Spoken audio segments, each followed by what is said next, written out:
particular area. But glass or the amorphous solid is not like that. The particles are randomly arranged, the constituent particles are randomly arranged, and they can cut into any area, any places. So whatever the fragments or the pieces we are getting, they are sharp edged and they are irregular. They are not alike. They are not same. The fragments or the pieces we are getting. But when you break a crystalline substance, they cut into pieces with a smooth and plain surface, and whatever the pieces we are getting, they will be just like a replica of the whole structure of the crystal. So the whatever structure of the crystal we got, the same way we will get the fragments of those crystals. Okay, so that is because of the arrangement. They will be cut at the particular area only. They cannot make a crack anywhere when it is hit. But amorphous solid is not like. They can be cut in anywhere. They will be shattered everywhere when you hit that one. When you hit a charcoal, when you break a charcoal, you will get different shapes, sharp edges of the pieces, and they will be scattered all over with different sizes also. So that is the difference between the crystalline and the amorphous solids. Okay.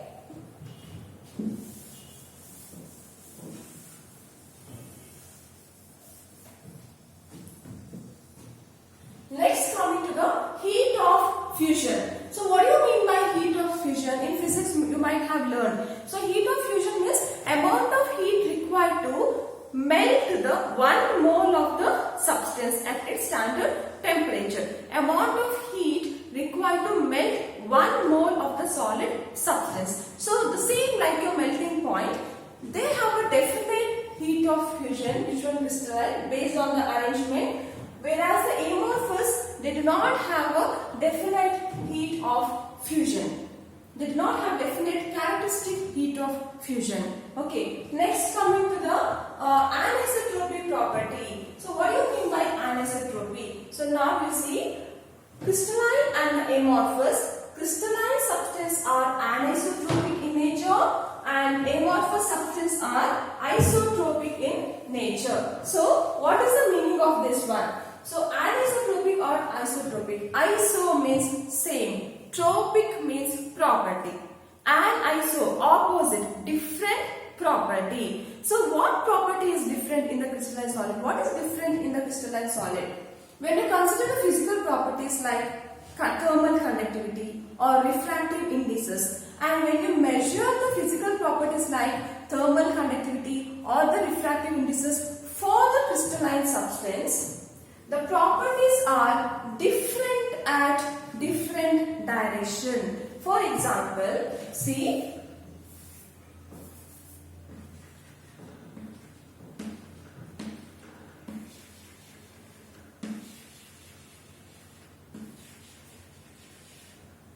the small dots are same kind of constituent particles and big dots are different constituent particles. Okay, and they are regularly arranged actually. They are regularly arranged, and now when I measure the properties like thermal conductivity or refractive indices for this piece of the crystalline substance, now if I measure the property in this direction, I will get one measurement. When I measure the property in this direction, I will get another measurement, another value for the thermal conductivity. When I measure in this direction, I will get a different value of thermal conductivity. Okay, so the physical properties are different at different direction for what? Crystalline substance and iso, different property and isotropic property. So what is the reason for that? So we expect it to be isotropic because it is regularly arranged in a definite pattern. It is arranged. So we expect the property should be same in all the directions for crystalline, but it is not true. It is anisotropic. What is the reason? Let us see. See students. Now, if I measure the property in this direction, what are the constituent particles I have here? Small, big, and the small particles, right? So, both small and big particles are contributing and they will give a thermal conductivity value. Next, if I measure the property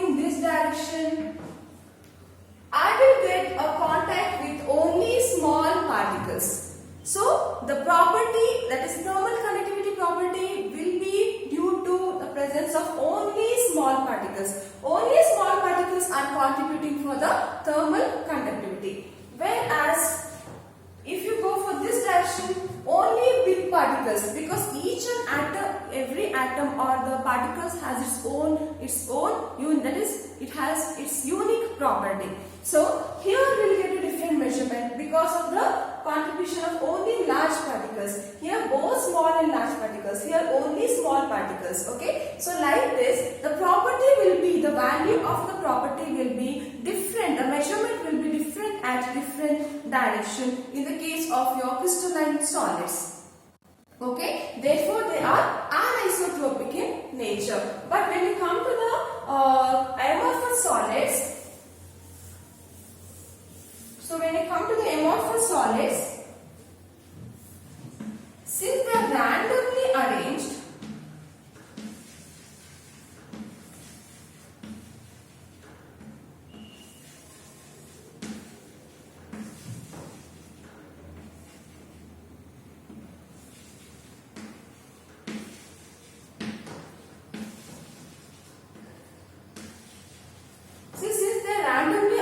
like this, any direction if you go,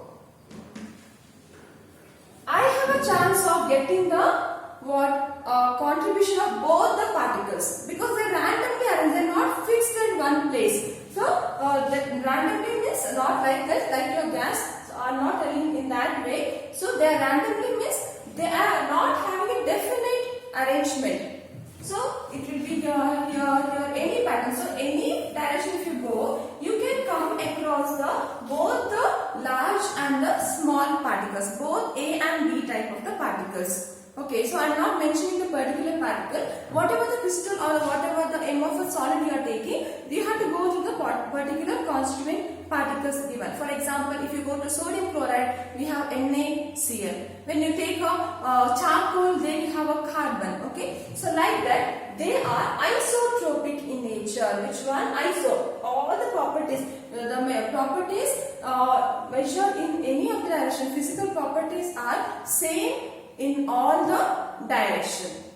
Okay, whereas in the case of amorphous, so we call amorphous solid as the isotropic and crystalline solids as anisotropic. What do you mean by isotropic? Iso means same, property means tropic means properties. So the crystals having substance, not crystal, substance having same physical property in all the direction, then it is isotropic. And substance which do not have same physical, it is different at different direction, we call it as an anisotropic. Okay, so next coming to the nature. Coming to the nature, the crystalline solids are called as a true solids and amorphous solids are called as a supercooled or the pseudo solids. So what do you mean by true solids? They have a definite arrangement of the constituent particles. Particles are definitely arranged and they have a definite geometrical arrangement. So they are considered as a true solids. Pseudo solids means they are supercooled liquids also we can say. Which one? Amorphous solids. They are not originally from the solid. The solid is not originality for that. They might have been prepared from the liquid by supercooling. For example, glass. Glass is actually a liquid. It's not a solid substance. Glass is actually a liquid. It is solidified liquid. By cooling, it takes a long process. Supercooling of the liquid will give a structure that is a glass. Okay, so glass is nothing but supercooled liquid, and glass is an example for amorphous solid. So now how can you say that it is a supercooled liquid? What is the proof for that? When you go for the old buildings, okay, so whenever you see a window panes, glass panes, windows, glass, so for the new buildings, the new glass pieces will be having the thickness same from top to bottom. But whenever you go for the old buildings like museums or any other palaces or any buildings, the glass panes, whatever the glass panes you will consider, the thickness, initially the thickness was same, all over it was uniform. crystalline form, but as the time goes, as many years passes, it takes long time for this process. As the number of years passes, there will be the thickness at the bottom. The bottom portion will be thick and the top portion will be thin. Okay, so there will be a thickness at the bottom. How it is? Because of the flow of the layers of the liquids downwards. The layer of the liquids are flowing downwards and they are setting here. They are setting here and making the thickness that is the bottom layer, bottom portion of the glass thick. Okay, because it is acting as a fluid. It is a liquid. That's why as the temperature increases, they have a tendency to flow down. So the thickness increases here and the thickness will be less here at the top portion. So that this is one of the example for which proof for what the super cooled liquid, that is for the property of your amorphous solid, or they may be a pseudo solid also, false solid. So they are also called as a super cooled liquid. They might have prepared from the liquid by super cooling the liquids. Okay. Next, coming to the last property, order of arrangement. Order of arrangement of particles, constituent particles. It may be atoms, molecules or ions. Order of arrangement of constituent particles in a solid. So what happens in a crystalline solid? It is long range order. The order of arrangement is for long range. Till the end also, the arrangement, if it starts with some pattern, the order of arrangement will be same till the end. It has a long range order. So like this, same pattern, order is repeated till the end, till the long range, the order of arrangement will be same. But amorphous solid is only short range order. It may have the arrangement till here, and from here onwards, it may not continue with the same. So till certain, if there is an arrangement also, if for certain range only the order of arrangement will be there. Then there will be a random arrangement. It will not be definite. Okay, it is not definite. It is not arranged for the long range. So it is not arranged in a definite geometry, definite arrangement for the long range. So it is only short range order. Only for the short range, it acts as a what? Crystalline. It may act like a crystalline solid, but for long range, it is not acting as a crystalline solid. So we can also call it as a pseudo solids. Okay. Then, in the case of crystalline solid, this arrangement will be repeated till the end. So we can call they have a long range order of arrangement of the constituent particles. So that is the meaning of they have long range order, and amorphous solid has got a short range order. Okay, so copy down these points, students.